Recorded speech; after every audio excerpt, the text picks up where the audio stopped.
Hello. There they are. Welcome to.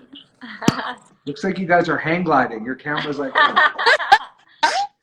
We're just getting ourselves into frame. Hi.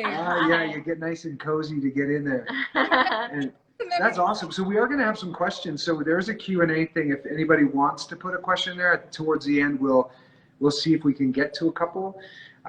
Welcome, Jennifer and Bryan. I want to share with you guys who these people are. We actually met them for the first time in Dominican at our dear friend's wedding. And I was actually playing guitar on the bus while Bryan was doing a Zoom call and tethering off. He was actually doing a very important coach on the bus, and he was tethering off my phone while I was playing some music in the bus. That's how we kind of first met. But I'm going to just read a little bit. So they're relationship experts, transformational facilitators, and executive coaches. Together, Jennifer and Bryan have led 20 years of impactful transformational programs and events designed to liberate people from self-imposed limiting beliefs and unlock their evolutionary potential. I love that. They incorporate the best of NLP, which is neuro-linguistic programming, human potential movement, family systems, attachment theory, collaborative systems, neuroscience, spiritual practices, tribal circling technologies, and sacred theater, just to name a few. They're co-founders of evolvinglove.us, where they facilitate retreats and workshops, courses designed to rewrite your relational DNA so that you can embody your ideal love story. I just love, I get a lot just out of reading the language and how this is written. But there's more. They are a stand for relationships that have a both and rather than an either or relationship in the concepts of freedom and devotion. And I've shared with many of you how the big breakthrough we had, where I had that freedom and commitment were at odds with each other. And it was either or. And so that's one of the things that we really loved about that conversation with them, is that yes, you can have freedom and devotion. You can have freedom. You can have it all. Yes. You just need the tools. You can have a Zoom call. Yes, and then you and be willing. Yeah, you can have a Zoom call and a sing-along at the same time. You don't have to do either or on the bus in Dominican Republic. That's what when we first. That's good. We can't hear you guys so good. Do you guys have a microphone that you can turn up a little bit? Or is there a mic? Is that better? Yeah, that's better. A little bit better. Yeah, you might have to project. You might have to project. Theater. Get your theater skills out there, guys. Okay. Your sacred theater skills. So they've also developed powerful models that can help build 3 pillars of any great relationship, which are how to set the direction or the vision of how to handle the valleys and how to set the stage to experience the peaks as well as the valleys. And so I'm just really excited. There's so many places that I want to go, but first of all, just welcome here, you two. Oh, thank you for having us. This is probably one of our favorite topics to jam on, and I can't imagine talking about it with any a better couple than you guys. We're going to have a lot of fun today. Yeah. That's beautiful. Thank you. We already have a couple questions in the path there. So, how did you guys get started in doing this together? And you've been doing it for 20 years. You've been coaching in bigger seminars as well as individuals and smaller groups. But how did you guys get into doing this together? Yeah, so I've been a business coach for years and years and years, and we actually were doing a sales seminar. We were teaching people how to sell. And at the end of the seminar, you do the things that you do in a seminar. You ask, hey, what do you get out of it? What are you taking from this? And people were like, I learned this sales technique or that sales technique. But a couple people said, the biggest thing I learned in this sales seminar was how to love, because of watching you guys. Yeah, watching the relationship. So that was our first signal that we really needed to be teaching this. Yeah, and then for years after that, as we were teaching, just a dozen different topics, we kept having people come to us and begging us to teach them about love. They got so much out of watching us, seeing us. They knew that we were partners in life and in love, and they wanted to see if they could have some of that too. And so, about several years ago, we decided to take it from the informal stuff we were doing to actually giving them all of the tools and maps and frameworks that we use in our love story. So, Yeah, totally. Yeah. And your love story is extraordinary. Like, it is really special. Like, so just a little background for you guys out there is, at the wedding, on the final night, at the actual ceremony of the wedding, we all got placed away from our partners, and very beautifully, and you know, God, universe really placed it properly for us. But I was sitting next to Bryan, and Paul was next to Jennifer. And throughout the night, even though we're on opposite sides of the table away from each other, we both discovered the love story of each other, and it was just, I was fascinated and riveted the whole time, and the excitement that Bryan shares about his love of Jennifer and how it all came together. And they have this picture, which is like, I had saved this picture years ago because it was just so beautiful and something that I loved, and it was drawn of them on their wedding night. So it was just like, when everything comes together, and so they do have just a beautiful, extraordinary love, and they have all of these amazing tools, NLP and all the things that they've done. They're actually very extraordinary human beings individually, and their careers are something out of this world. But together they're such a powerhouse, and it's such a beautiful, rare thing, because so many people, if they're career people, their relationships are down the toilet. Like they don't know how to have it all,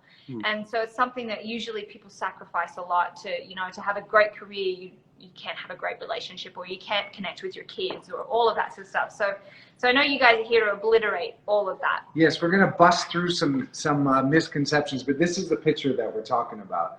And I remember seeing this at Burning Man, and when we met them, this is who's the painter that painted this? Android Jones. Android Jones. So it's riveting. It's hard to. How do they find it if they just want to search for that picture?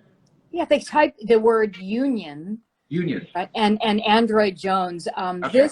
This piece has been shared, definitely upwards of 50 million times all over the world. People have sent us tattoos of our faces all over their bodies in different places. It's become a really beautiful, iconic image that really just doesn't so much represent us as much as it represents love, as it represents divine masculine, divine feminine, man and woman coming together, falling in love. And it's just an honor to have been the faces for a piece like that, which he did at our wedding. And he was live painting it while we were getting married, and people could watch him on a projector. So it was a really beautiful experience. Yeah, I think what's so powerful about that piece is it's obvious that each of the individuals that are pictured are so powerful in themselves. But that power doesn't erode from the union. It makes it stronger. So, there's not this sense of losing yourself to your relationship, or of having to sacrifice yourself for the relationship, but the fact that the relationship's made stronger by each individual power. And that's, easy to say maybe, and can be hard to do. Harder to do, yeah. But that's really what we help people bring into the real, like, what's that mean when you wake up on a Tuesday? How do you actually put that into action? And how do you get out of that power struggle phase that so many people get into with relationships, that they get into those cycles with each other where we're more at each other than we're with each other. So yes. I love that. And so what would you say, and this was actually asked right when we came in, what is the biggest mistake couples make? And I want to sort of lead you to it in the sense of the biggest misconception. And we hear relationship advice, and there's some relationship advice, but I'll just leave it with that. What is the worst advice that people get? What's the biggest mistake people make in relationships? Well, first of all, before answering that, I would say that we want to kind of say there's two types of relationship advice that you can get out there. One of them is the advice that helps you make relationships functional and tolerable, right? So if you have a dysfunctional relationship and you're trying to make it survivable or something, there's a lot of relationship advice out there about making sacrifices or compromising or all this kind of advice, which really at the end of it, it kind of just makes it okay. But the kind of advice that we like to work with is not about just making it okay, but making it truly extraordinary, making it amazing. So in terms of like, what is the thing that, what's one of the things that could make a relationship truly extraordinary? I'd say, do you want to talk about commitment and identity? Yeah. So, common ordinary views create a common ordinary relationship. So one of the things we want to do is bust through some of those. So you're asking, like, what's that common advice that we commonly receive that is sort of a myth that ends up being really bad advice? And we've got about 10 of these that we like to bust through. So we won't go through all of them tonight, but we might start with this one. I know for me, maybe you guys can relate to this, but before meeting Bryan, I went from one relationship to the next, right? And I stayed in the relationship so long as it felt like it was working for me and I felt compatible and it felt right.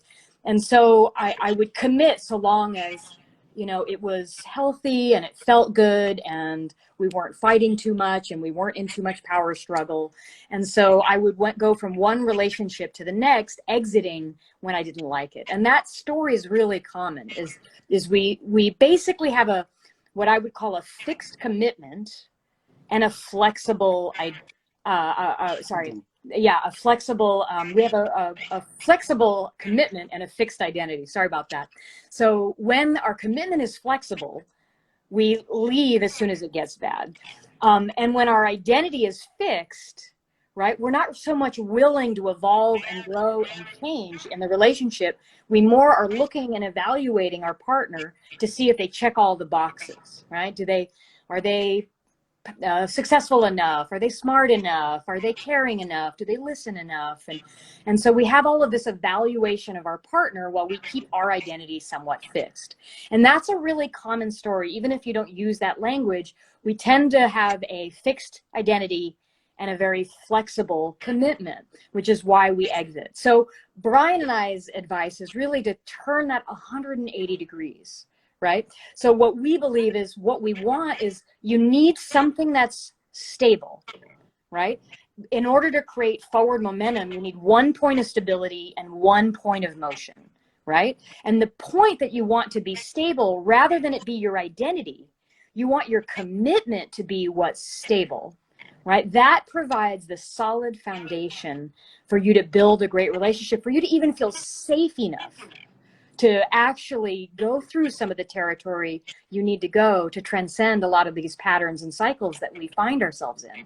So you have a stable, fixed commitment, but then your identity, like what you think you're holding precious, the thing that we hold on to till we die, that we're going to hold so firm onto, if we would loosen our grip on our identity and be ultimately just flexible around that, then we have the opportunity to enter a relationship holding a stable place for us to find the safety, to develop ourselves.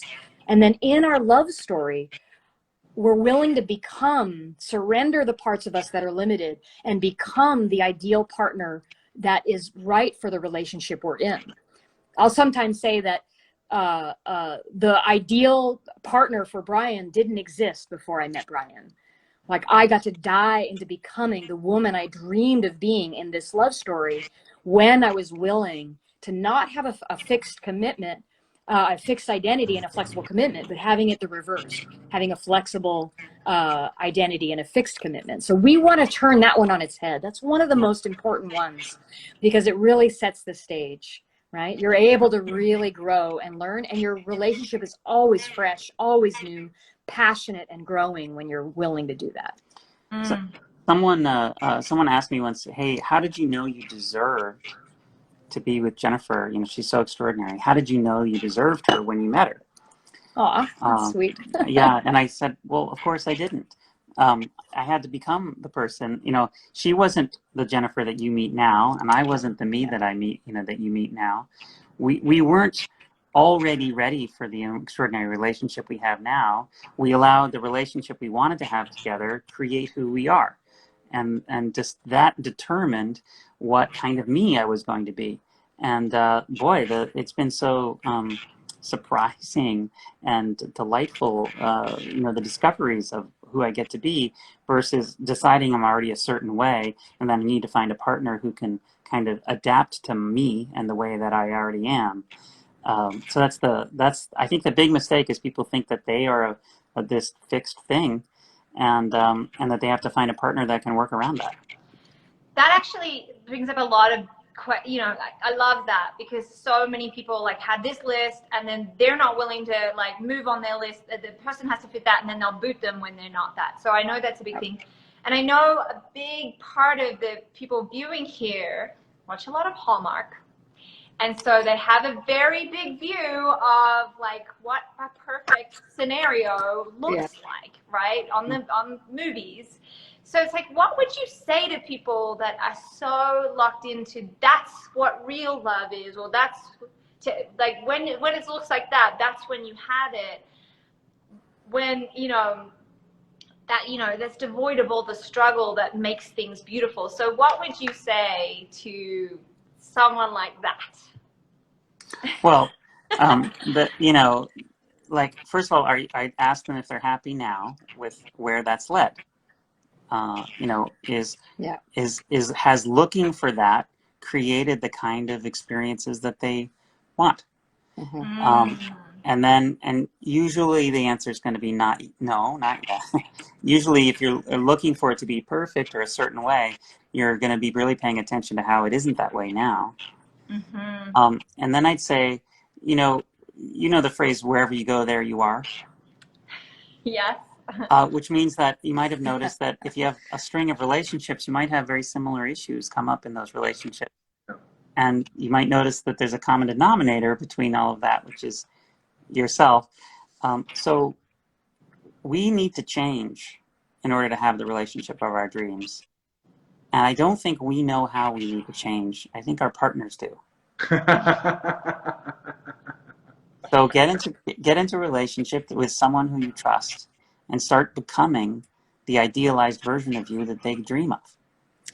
Yeah, we'll sometimes say that we reserve both the best and most magnificent parts of us and the absolute worst parts of us for our partners, right? So our partners, when you're in a romantic relationship or even a really close bond or partnership and friendship, you get a front row seat to the darkest depths of their soul and also the more magnificent parts that almost no one really gets to see.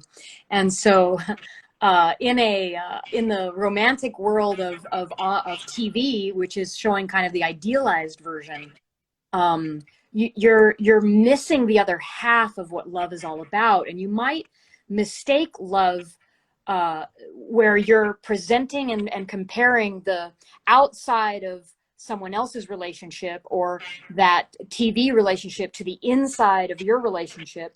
And when you compare the outside view to the inner cockpit view, you'll always feel like your relationship is terrible and isn't measuring up, right? And so we aren't comparing the apples to apples when we use like television and idealized stories or to do that. Social media or social media, right. I mean, we tend to post all the best things, our nicest quotes, our most inspirational photos, the times when we're happiest. And so it's dangerous, I think, to try to evaluate how successful you're being in your relationship with those pictures and images. It can really mess with your self-esteem. It can leave out the richness of some of the shadow elements, some of the dark depths that relationships bring up. We sometimes say what's in the way is the way, right? The very thing that's in your way that is creating all of the suffering in your relationship, that's actually this beautiful, exciting pearl. Like for Brian and I, we love to reframe people around those valleys, those depths, and have it be the most exciting thing. Like if we have a fight, it's almost exciting for us because we know that some deep evolution is on the other side. And not to say it doesn't hurt just the same, and not to say we don't ever get upset and suffer a little bit around it, but there's a deep understanding that there's like this pearl of wisdom underneath. And so we relate to what's in the way as the way to our deepest growth. And that orientation changes a lot for you. I really love that. What's in the way is in acting too. It's when you have an obstacle. And it gives you the hero's journey. It gives you something to overcome. And it's like, it's a life worth living and a life worth watching. But if there's a little disagreement that comes up, to think of it as, ooh, there's a door there to discover something about how I'm showing up for her, and then being willing to ask Kate, how am I showing up? And it always explodes us.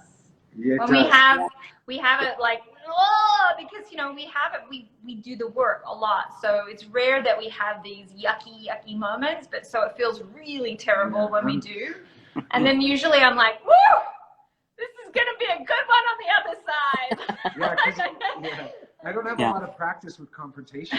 I've been an avoider my whole life. So and I'm not. Like, peaceful, easy feeling all the You time. go right in, don't you, Kate? I'm like right in there. I'm like, come on, we're gonna do this. Yeah. And for those of you just joining, this is Jennifer and Bryan. They're our coaches as well. They're relationship experts and executive coaches. And I want to share this fun fact that Bryan has worked with Silicon Valley startups and brought 9 of them to $1 billion net worth. Is that right, Bryan? $1 billion in revenue, yeah. In revenue. Yeah, net worth was much more, And net worth's a lot. So just if you're just Jennifer's tuning in.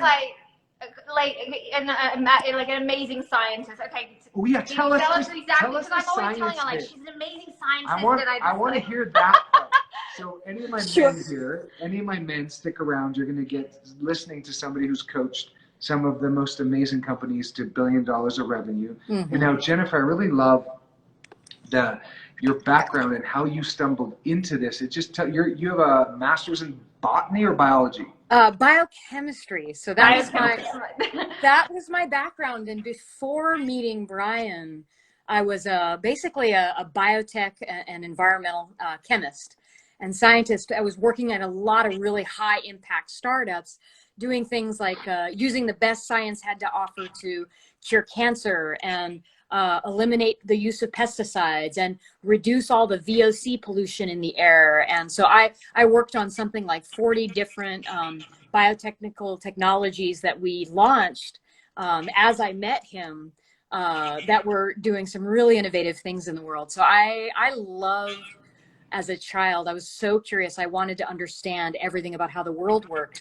And I just turned that curiosity of wanting to know how does chemistry work, and how does time work, and what is the nature of this universe that we're in, which was my scientist. And I turned that inward into the human soul and the human heart and into the human mind and the psychology. So I turned that same curiosity that I had focused in the sciences, growing a lot of fast biotech companies, into my work with Bryan, where we started to actually do that, like tinkering into the kind of minor recesses of people's hearts and minds and souls. And so that's that's a little bit of my what was that one problem that you solved that was just a little problem, like removing what was it? Is it the CO2? What did you? VOCs, so we had patented a technology through one of the companies that I worked with that was able to basically anything that was a polymer, anything where you had to knit molecules together, we could do it without emitting any of the volatile organic compounds, which is the pollution that goes into the air that creates ground level ozone and smog and neurotoxins that you breathe. And we were able to eliminate between 90 and 100% of those emissions from 4 different industries with our technology. So that was one of the companies. I love that. Just casually saving the world. Casually saving the world. Yeah. That's no biggie. Now just casually saving the world of love. Yes, and now you've had over 30,000 paid sessions of people working with you. What does that actually mean? And can you guys crank your volume at all? Oh yeah, we'll get closer. We can get closer. We'll have to get closer. It almost sounds like there's something on the is the on the phone microwave. microwave. On the microwave. We're hard to hear. Sorry about that. Something? It's just not like. It's just a bit muffled. It's a tiny muffled. No, this is what we got. So we'll have. Okay. We'll talk loud. Look at that. Well, just to make you more comfortable, we'll come in too. You get a real up and close and personal to our pores and. Yeah, so what does that mean? You've worked with 30,000 paid people, 30,000 sessions with people who have worked with you. What does that actually mean? Well, I mean, we counted up all the times that people paid us for coaching sessions, and it's like 31,500 and something. Yeah, and over the years, Bryan and I my love is I do one-on-one work, but I love the group work. And Bryan and I have done transformational programs all over the world on a whole variety of topics. And so sometimes we're in front of fairly large audiences doing transformational work with people. So when you add all of that up, it ends up being that, 30,000 different sessions that we've done. And you've both done TED Talks. We have. Both done so and written if some people want books. to Google them, just Google them and find out more about them because we're both. I have so many places I want to go. Well, hang on. They have 10 points that they want to get across. No, we're not going through the 10. We're not going to go to all 10, but we will let you all know how to get to all 10. If you're listening, maybe we can share. Yeah. We have a free resource. Just That's so what I'm saying. If they sign up on your website at evolvinglove.us, there's right there you click and you can get 10. They can get these 10 gifts. Yes, there's 10 gifts right there. Yeah. I don't think it's worth it to spend this time talking about this 10. I want to hear about the vicious cycle. I want to hear about vision and what it's like creating a vision as one of the pillars for a relationship. So, but if you really want to hear the 10, I'm open to wherever this needs to go. Yeah. What do you think is that? Well, we can. There's a few. We can kind of do a little both and. We're all about the both and. Okay. As we're talking about vision and toxic cycles, some of these 10 are going to sneak their way in. Yeah. Great. So we may not do all of them, but when we were deciding to work with you guys, I found a video of Bryan explaining a toxic cycle. And it really stuck with me. It's very simple, but it's choosing to do the things that are bad for you, even though you know they're bad for you, and the things that are bad for you actually start to feel good. Like smoking. Yeah, or when you enjoy smoking. And you actually enjoy it. And You're you know that it's toxic for you. That's a great indication of it. Yeah, so can you just share a little more on that? Because that was really liberating to me. People choose relationships that they make them feel bad, but they keep choosing them. And it's like a toxic, vicious, but then you have an answer. There's another. And I want to wrap it in because I know a lot of people deal with this that would be on this call is maybe they feel like they're the only one contributing to the relationship, that maybe their partner isn't showing up in the way that they would want them to, and they don't know how to break through to that. And then, or that they're in a relationship that they just don't know how to leave because they're in habituation of it, but it's really making them unhappy. So if we can wind all of this into toxicity, that would be great. Because I know this is something people. There's a lot there. Yeah, there's a lot. Be speaking into. Yeah. So first of all, it's pretty good to acknowledge that your willpower sucks and isn't actually going to help you very much in life. So if anything that you are relying on willpower in order to steer your life, you're probably going to be disappointed. Some people say it's a finite resource. You have a certain amount of willpower to exert in any day. So anything that's having to rely on that kind of push to make something happen, where you're having to kind of push yourself to do it using your force of will, as they say, that will run out. Cool experiment where people were offered cookies as they approached a room. And if you offered them cookies a few times, then when they got to the room, they ate all the cookies in the room. They couldn't say no anymore. Yeah. But if you didn't offer them any cookies, they could say no once they got there, because there was a limited amount of willpower which they consumed, and then it was gone.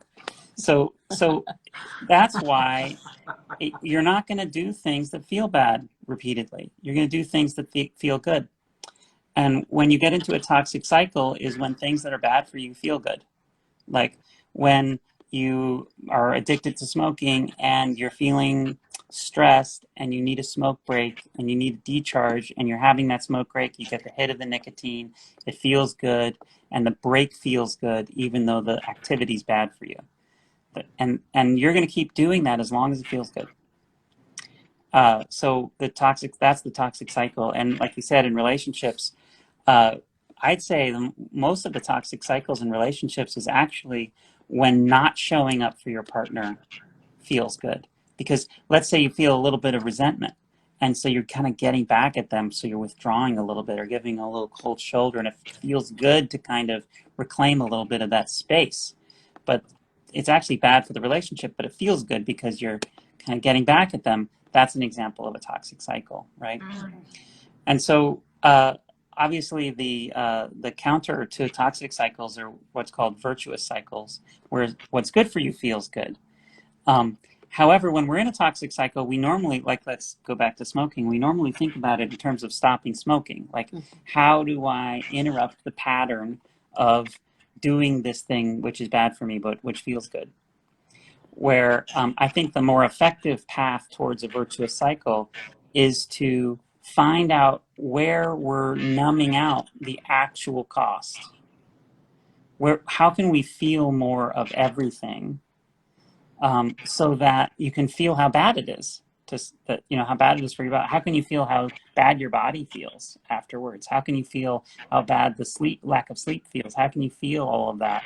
And just really let that in and allow yourself to make the choice of what feels good when you take everything into consideration. One of the great gifts and curses of our minds is that we can compartmentalize. We can focus on some things and ignore other things. And if we're in a habit of a toxic cycle, I guarantee you we're in a habit of ignoring some really bad feelings. And when we stop ignoring them and feel those bad feelings, then we're like, I don't want to do the thing that feels bad. I want to do the thing that feels good. And that can steer us towards a virtuous cycle. Yeah, I think the one thing I might add, that's an insight around this toxic cycle, is that what there is to do is to expand the window that you're observing. When you eat the donut, let's say you're eating really bad kind of snack food, and it's sugary food, and if you're feeling it just in the moment that it's hitting your mouth, it's like, wow, that tastes great, it's yummy, right? But if you expand the window to include the way you feel like 4 hours later with the brick in your stomach and the crash, and the energy crash, you feel actually pretty awful after you've done something like that. And so when we learn how to expand the window of the cycle that we're observing, where we're not just looking at the short-term gain, and in a relationship, like, oh, I got to have some alone time away from my partner, I got to like leave the relationship for a while because I didn't want to fight with him anymore. But then you forgot to feel the weeks or days or months of upset that actually created in the relationship, where there was a rift between you. And so because you're looking at it from a very narrow view, you're never really feeling fully what Bryan is saying, feeling the whole cycle. So we exit out of feeling the entire cycle, which includes all of the recovery and everything that happens after, right? Mm-hmm. So in relationships, we've got to be willing to actually look at the ripple, the ramification of how we're relating, not just in the moment when we get what we want. Like, maybe I want something that's actually bad for Bryan, and it's actually detrimental. Not that I would, but sometimes we do want something that is hurtful to our partner. I'm failing to take into account feeling all of the whole ecosystem that includes him and all of the ripple that created. So that's part of the insight around toxic cycles, is widening the window that you're paying attention to. And once you do, you won't be choosing that donut. You won't be choosing to do things that hurt your partner. You'll start to actually take all of that into account in a more meaningful way. That's beautiful. Like when we were scheduling this video that we're doing right now, I said I had to expand my window to involve Kate, because we were discussing it separately. And I was like, I'm going to say that this is a great idea, but I first need to, what if me saying yes to you was something that would have been hurtful to Kate? I had to check before I said yes, and to expand that window that you're talking about to include you on the decision, so you're not sitting here resentful, even though you may want to do this, but you had no choice in it. Had we set this up without you, right? Is that what you mean a little bit? Yeah, it's also another good example is like lying, Yeah, in the short term, it's like you think you're going to get harmony. Like, I've got to keep the peace. I'm not going to say this thing that I'm thinking or this thing that I did that'll upset the person. So in the short term, you're thinking, I'm creating harmony here. Like, this is one of the most common, we coach so many couples about this truth and harmony polarity that happens in relationships. So I give up a little bit of truth to keep the peace, to keep the harmony. And in the short term, that feels like the right trade. There's even a moral high ground we often feel in that moment. Like, look, I didn't hurt them in that moment. I made their lives better. I'm a good person. I'm a good person for actually valuing harmony and being nice and maybe withholding that truth. But that high ground is very quickly gives way when we realize that there is no intimacy. I'll double underline, there is no intimacy when there is hiding, when there isn't truth in a relationship. So if you're willing to sacrifice intimacy, if you look in the long term, then make that sacrifice. But if you realize, oh, wait a minute, me not speaking the truth, me holding back on that is actually sacrificing the intimacy of my relationship, and actually feel the heartache and the heartbreak of that is usually what your partner's upset about, way more than hearing the truth that you might have to say, right? It's the heartbreak of the lack of intimacy, of that hiding and the withdrawing. Yeah. And we call it the 3% rule, where it's like a part of me feels, and using the language as that, not all of me, but a part of me feels like when you do that, you're disrespecting me or whatever. Yes. And when I share to Kate, I'm like, I have a 3%. She actually gets excited. I'm like, okay. And you can brace. You can go, okay, they might say something that's hurtful, and I know that I can be with it. Which means it's only like a little part of me feels it's like a little 3%. There's a little thing that I'm withholding, that if I share this, it might sting, but it's going to create more connection, more intimacy. And it's a little rough to bring up the 3%, but it makes such a big difference. I love it. Well, you're not holding back. That 3% of you is if you didn't bring it, is a 3% she'll never touch, taste, feel, or know. And then that 3% becomes 4 and becomes 5 and becomes 10 and becomes 20. And it's a toxic cycle. Yeah. Brian and I have a radical rule in our relationship. We don't have many rules. We don't tend to need them. But one of them is that if we think it 3 times, we have to say it. Like if all of you listening would do that with the people you care about, one time you could say it's a fluke. If you had one thought or one thing that maybe wasn't as positive, you can let that one go as just kind of the garbage in your life. But if you're thinking it, not just twice, but 3 times, it ought to be said no matter what it is, because it's arriving and repeating in your mind. And that steadfast commitment to truth in that way has created a relationship of such utter trust. There's not a single moment I don't trust this man. Like I never question it. Never question it. So yeah, we think the truth hurts sometimes. Yeah. But I don't think the truth ever hurts. I think withholding the truth hurts. And I think that if we're saying something hurtful, it's not the truth part of it that hurts. If we have an insult that we're going to share, I don't think it's the truth of the insult that hurts. It's the fact that we're afraid to say it. So we load it with all this extra energy and perspective and trying to prove that other people agree with us and all this other garbage, which actually isn't the truth. Right? The truth, the deepest truth, is just what our experience is, just what you're feeling and what occurs to you. And if you stick with that, just like, I don't know what's happening. I don't know what you're thinking. I don't know. All I know is what it feels like and what I want. And I can share that all day long. And as long as I'm sharing it more or less in real time, it actually doesn't end up hurting. Right. It's just withholding it that does, and protecting it and trying to fight for it and prove it by all these other means. And like, you're a bad person because you didn't do this, instead of me just saying, ouch, I'm hurt. You know, it's not a truth that you're the bad person. What's true is that I feel pain right now. Yeah. And not many people are willing to admit that, you know. It's like, why aren't we willing to just say, I'm hurting? It's vulnerable. You know, like, So vulnerable. Yeah. It's a willingness in that moment to open the kimono and be completely exposed in that you're hurting. It's easier to use our defense mechanisms. That's what they call them, right? It's like literally the armor, and we all have our favorite ones. There are many identified. We teach like 7 different defense mechanisms and patterns that we tend to use. But we tend to armor as our way of protecting ourselves, because fundamentally we're questioning, are we loved and lovable? And when we question that, almost every fear, almost anything in between a relationship is us questioning, are we loved and are we lovable? And if we question that and don't know the answer fully in our bodies, we react out of our defense mechanisms. We react with those toxic cycles that you were talking about, Paul. I love that. I love that. Well, before we go to questions, I want just you to touch on vision. I know you have a course coming up. You have a course coming up in July 10th.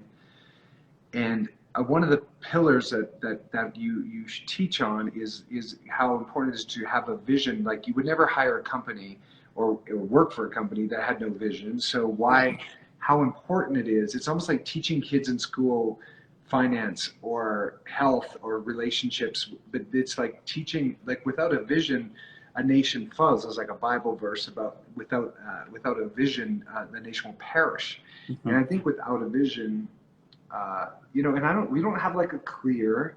I'm really excited to create with Kate.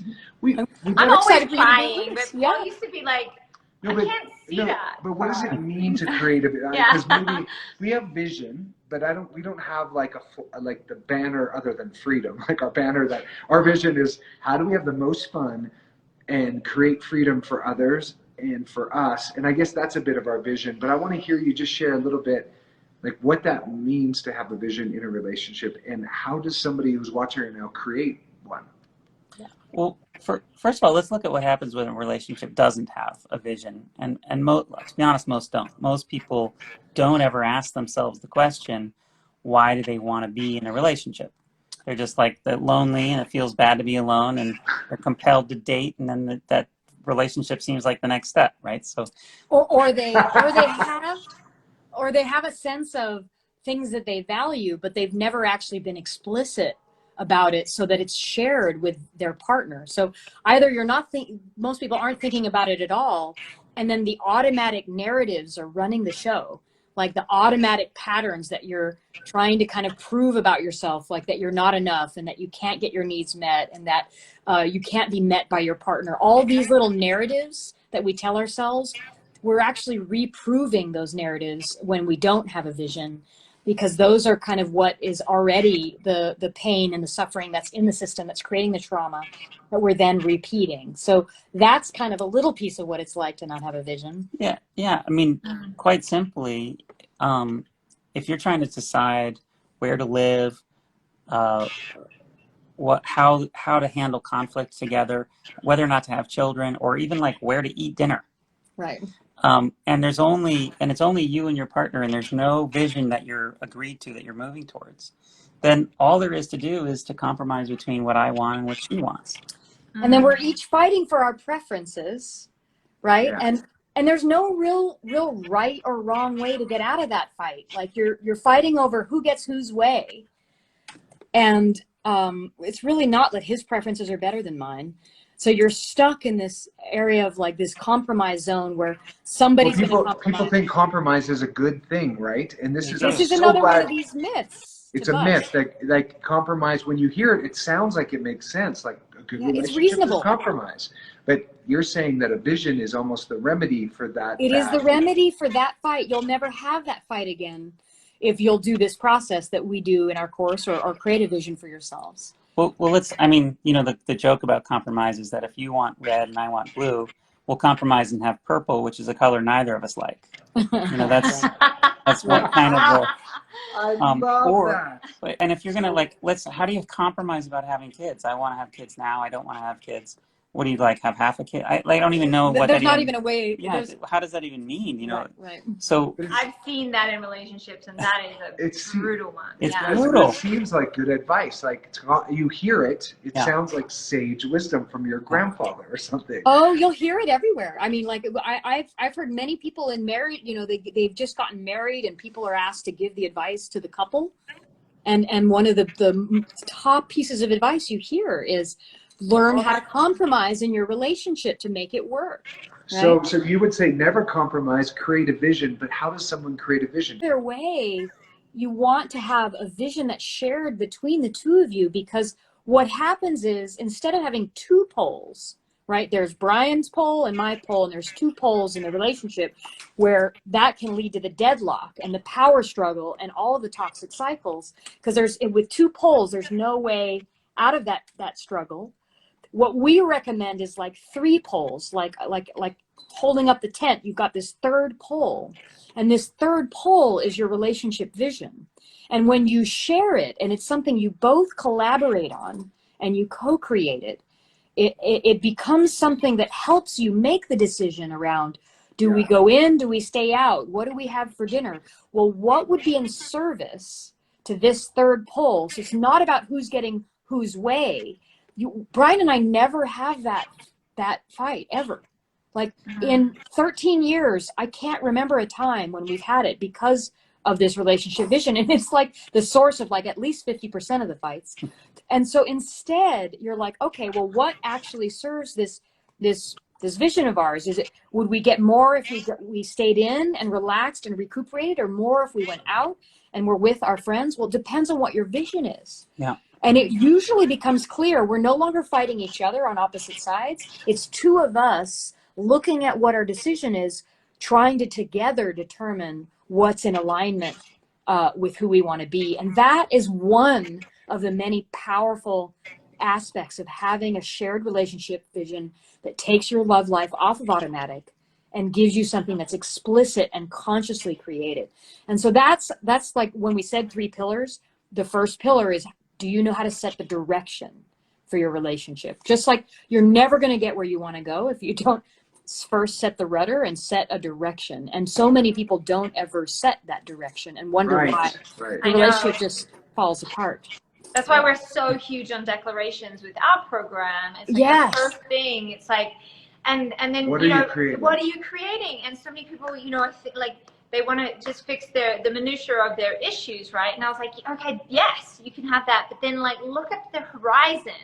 Yeah. And Paul talks about, you know, who are you when you're 90? In the and what's your vision for that? Most people vision an old man up there in a wheelchair rather than a man ripped, tanned in Speedos. Yeah. Isn't that amazing? Like how you envision yourself to be in those next few decades. That's what we're creating. Like that is literally, you can get a sense of what you're creating by looking at that. And so why wouldn't we apply that to love? It's so rarely applied to love is what we have found. It is. You're right. Our sessions. But there's more to it than just a lot of flowery words and a nice vision statement. So what we teach is a very sort of nuanced process that's easy to follow. It's step by step, but you know, it takes it out of just the realm of a lot of flowery language and into something that literally daily helps you decide and not compromise and get out of those toxic cycles. Yeah. So I want to give you a couple tips on creating one. Yeah, because you asked how. The first is that the manifestation of that vision, that becoming real, has to actually be really important to you. It can't be something that sounds nice. Like your PR department approved it. that would look good in a Hallmark movie, but maybe I'm not committed to it. It's got to be something I'm laying down my life for, right? Yeah. And in fact, ironically, it works best if it's something that you would even give up on the relationship in order to create. So the thing that bonds the relationship together, and this is the mind twister, is something that I'm so committed to that if for some reason we both determined that the relationship was in the way of that, that we might choose that instead, because it's so important to me, to the planet, to my legacy, to who we are. Wow. And if it's that important to me and it's that important to Jennifer, then we are forever striving towards that common destination, which binds us together forever. The bond is unbreakable. And just bringing that back to what we said before, if you're in a relationship and you want a child and your partner does not, and you're both at a loggerhead, there is no compromise on that. It's like, it's impossible. Someone's always going to feel like they drew the short straw. Yeah. Right. And so that would be a brilliant example of our visions are completely misaligned for what we truly see as our best future. Right. And therefore it doesn't serve us to be in this. So I just wanted to bring it back to something. If you were Yeah. If you were trying to resolve the question of children or no children, and it was you guys, and you were here to have a relationship that's in service to creating freedom for the most people, then the question is, what creates more freedom for the most people on the planet? Having this child or not having this child? Where's the freedom? Is the freedom in not having the parental responsibilities, or is the freedom in showing everybody how to be parents and be free doing it? What creates the most freedom in the planet? And that's what we do. And you see how Yes. that conversation Yes. versus, well, I want it and you don't, and who's gonna, you know what I mean? It's a I'm very not different ready. quality of relating Yes. when those are the questions you're asking yourselves. You know, we often say that you're the kind of sum total of the questions that you're living into. So you get to live into those questions, and those questions get to do their magic in you as you are in that consideration of what would create more freedom. Us embodying, you know, parenthood and showing people what a liberated, free parenthood looks like for all people, and setting our own child free and leaving that legacy to the world of the most free, loving, beautiful being that is the most liberated, the least kind of constructed and constricted. Is that the best way to do it? Or do we need to invest all of our time in our mission, not pour it into our child, and express it that way? And even if that's not an easy question to answer, it's the right one to be asking, and it doesn't pit you against each other. You are on the same team as Agents for Freedom, with perhaps differing perspectives on how to manifest it most effectively, but you're shoulder to shoulder together, and that's what feels amazing. Yeah. And I would say that if you disagree about having a child, that is not a reason to break up. If you disagree on whether you want freedom in the world, well, that might be. That might be, yeah. Right. If that's your shared vision. Right. Now, I do want to say one thing about that, just so it's clear. You know, when we started with we want you to have a flexible identity and a fixed commitment.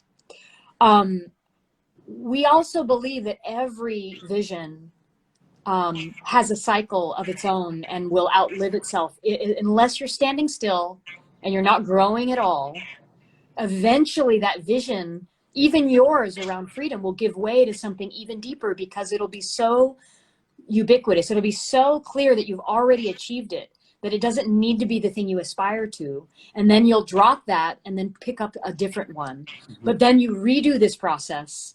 You know, we revisit ours every year, right? Usually around our anniversary, which is right around now, which is why we're releasing this now. Because our anniversary is June 21st, which is just right around the bend. And so we're going to be doing this with everybody. Amazing. So keep that in mind. Yeah. Continue, and then I have a question after. Oh, I was just going to say, keep it in mind that whatever vision you choose, so long as you're not standing still, eventually you'll outgrow, and that's a good thing. And then your relationship will then create another one that'll feel more relevant. So just realize that they'll have an expiration date. So my next thing is, let's say there's some people on here that they're like, this sounds so great to me, but I just know my partner will not even like give it a thought, a sniff, like they're like, no, that's not for me. You know, like what would have, like what would be a way that they could share this that had, like, would have, you know, a person that's like, I don't need lessons on love or whatever their story is, right? How would that be? So, like, because that would feel like a compromise. Like if they begged and like, please, I really need this for me or whatever, that would be a compromise, right? So how would we have, you know, if someone's watching this, they really see it, and then like obviously they can rewatch this, but how would that vision come across for that partner to really see it for themselves? And I know this is very, like, I mean, individual, but what would you suggest to help so first of all, in the course there's a number of exercises which you do for yourself and some which you can do with your partner. And even if your partner is, you know, non-compliant, the exercises are designed to feel great, right? So they're conversations that are designed to be fun and awesome, and not kind of like to woo or, hey, why are you talking about this and everything's fine and get out of my face. Like, there's conversations where your partner is going to feel very complimented and like even the people who don't like working on relationships will stop and say, hey, well, geez, thanks for noticing that. And if, as long as you do it without an expectation of reciprocation, it'll feel awesome. That's first piece. Yeah. I have a piece I want to add. I don't know if you were going to get to it, so but they did studies, and in these studies, they looked at what creates happiness in our lives, and in these studies, it's like at the very, very top is that you're in a really healthy, good relationship, and that more than anything else, more than money, more than fame, more than just 100 other things, Children. More than even children, right? That what leads to your happiness are the relationships and the friendships in your life. So if that's the case, if you want to have a fulfilling and happy life, investing a little bit of energy in the thing that'll lead to the highest quality of life than almost anything else you could do is a smart investment. So the way I would present it to a partner that might be a little resistant to working on the relationship, whether it's our course or anything like relating to working on your love, working on your relationship, it would be for them to understand like how a little bit of investment leads to a huge impact on your quality of life. And if we're looking at this particular experience, we're talking about like a romantic weekend, like spend a romantic weekend with me. And we're going to be guided on a romantic weekend through some of the most interesting and juicy conversations and processes of a lifetime, after which we're going to feel more intimate, more bonded, and we're going to have a real vision for our futures individually and together. You want to play? Like, come have this romantic weekend. And these guys are going to kind of help lead us through it a little bit, but we're going to be doing it together. And so I would kind of bring it up in those terms. And I love that. I just want to hear simply, what's your vision for your relationship? Yeah. What's that? Tell me. Yeah. Yes. Well, we'll both. You say part, I'll say part. Yeah. So, why don't you say yours first, because you're talking about where we're coming from, and I'll talk about the next. All right, great. So I feel like Bryan and I are here on the planet to heal the divide, right? And, whether it's between the masculine and the feminine, or the left and the right, or the rich or the poor, or the black lives or the blue lives, that there are all of these divisions. We have these divisions inside of us. Yeah. And we replicate those divisions and we recreate that, and we argue and have conflict with each other. And then we replicate that further and we have war on the planet. And I believe that we cannot live in a world without war until we heal the war between the sexes. Mm-hmm. And so one of our big relationship visions is that we want to bring like peace, harmony, and balance into that equation. Truth and harmony, freedom and devotion, passion and partnership, right? We want to bring these ideas so that they're not at war inside of our relationships, feeling like they're in opposition. And that's really what, I have a bunch of projects, and all of my projects, every one of them is about healing those polarizations, healing that war that's dividing us, and having us feel more united, more integrated, more whole as a result. So that's, to me, like part of what our vision is about and why this course is out there. Like, this course is a real remedy for a lot of that. Yeah, so when we're trying to decide, do we do this project together or not? Do we do this one separate? Do you work on that, or do I work on this? Do we take the week off and just hang out? Do we go to Dom Rep and go to this wedding? Do we jump on Instagram Live with, Katie and Paul? The way we answer that question is, where's the most peace, harmony, and balance for the most people? And how do we use our love story as a beacon for that? Mm-hmm. And of course that means that it has to be here, because if there's no peace here, then we can't give you any. Right. But we're kind of good, so we're just here to help you guys. Beautiful. Love that. I feel really dharmically connected to it. I feel like I am, just one last little thing about it, which is that, and I felt this from a young age, I feel both like unapologetically feminine, sensual, like soft, creative, intuitive. And I get that from my mother, who really infused so much of that in me. And I'm also unapologetically masculine. I'm a force of nature. You know, I run companies, I create projects, I get more done by accident than most people do on purpose, right? And so, you know, I'm a builder and a creator and a manifester. And so I am both all the way feminine and all the way masculine. And I feel the full range of those in how I relate to men and women in my life.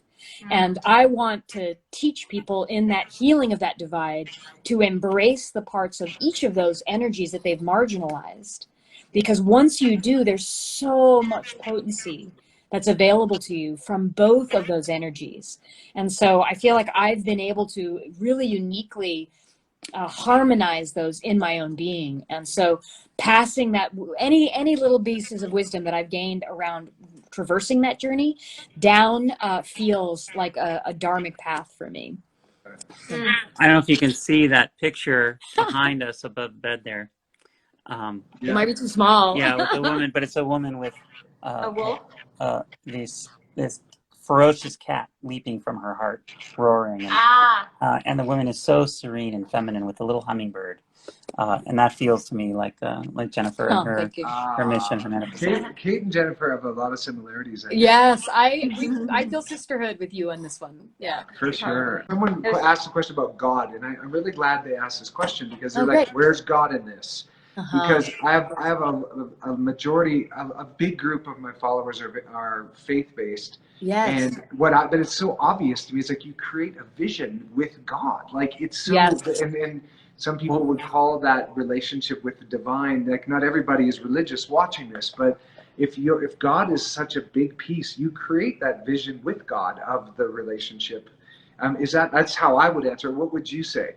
Yeah, I mean, my experience is when I open my mind and heart to Jennifer and she opens her mind and hearts to me, we get open to something inexplicable and all-knowing and powerful. And so much bigger than us, right? So much bigger than our small kind of little egos. Yeah, and you certainly could call that God. Yeah. And that's who's authoring these visions. Yes. Not me or Jennifer. It's not the little you. It's not the little mini you. It's the much larger you that is connected to all that is, to that God force, whatever you want to call that, your soul, your essence, the spirit. Yes. Right? And that connection to that is what you should be listening to when you're creating these visions. Not visions out of your fear and out of like helping you avoid your partner's pitfalls. Because some people will get into the habit of creating a vision that's trying to remedy something they don't like about their partner. Right. I have a vision that you are not such a slob. Right. And that's not the kind of vision we're talking about. We're talking about the one that I feel like maybe they're asking, which is the ones that are connected to God, connected to that great thing that is bigger than we are. Yeah. And she said, my partner avoids confrontation. It's hard getting him to talk about the hard things. Yeah. So Anne, if you allow me to be a little hard with you in this moment, I would suggest that there are ways you could make those hard things a little softer. And there is a softness, I promise, with which you could approach any topic that will be soft enough for him to meet you there. And if they're hard things, maybe there's more of his sensitivities that could be taken into account so that invitation feels safe enough for him to say yes to. You probably have a thicker skin or a higher tolerance than he does. And so the conversation has to be designed to be suitable for his environment, for what he can tolerate. This is a good example of us, because I'm a bulldog that wants to just solve things, and I had to learn how to say it in a way that I'm a golden retriever. Yes. Ease him into it and do it with a gentle voice, and so we can have those hard things, but that's great advice. Yeah. Yeah, it's often if the topic is hard, will often say that you have to amplify the caring and love at the same level of the difficulty of the message. What happens often is we have a difficult message and we turn down the love and we deliver it with our anger or our upset. And what you need to do is calibrate. If it's a hard message, then you need to actually have the love and care be equal to the task of holding the hard message. And so you want to amplify that rather than dialing that back in order to deliver the difficult message. And so it feels hard to do that. It can be counterintuitive, but that is what will have anyone be willing to show up for that versus everyone running from the hills when you have this hard thing to talk about. Another curiosity I'd have is, how much curiosity are you bringing? Like, if it's a hard conversation.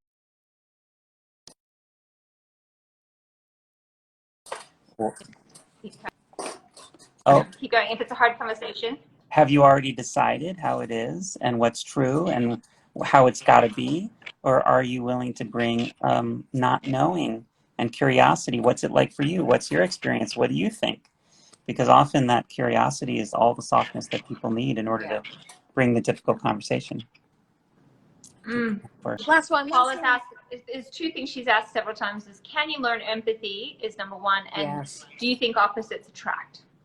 Oh, yes. Or was that what it was, Paula? Something like that. Yeah. Did we get it? Yeah, those are the two. Yeah. So can you learn empathy is the first one. All right. Well, we'll do the opposites attract first, because that's super fun. So yeah, we love this one. We believe that opposite values do attract. Now, that doesn't mean that like mean and nice are opposites, but we talked about truth and harmony.